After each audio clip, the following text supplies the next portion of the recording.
eto na po kami sa tulay ng Bitbit. Eto, ayan.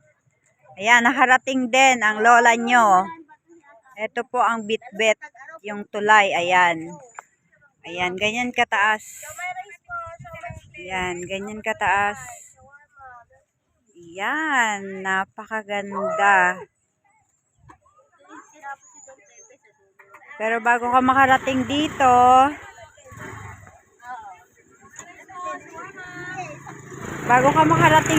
para ka nagdaan sa Baguio, yung kalsadang paikot-ikot. Yan. Ganito po rito. Ang dami namamasyal. Yan. Yan po. Ayan yung ilog.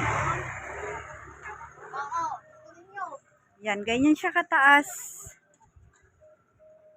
Nakakalula. Grabe. Yan. Yan. Yan.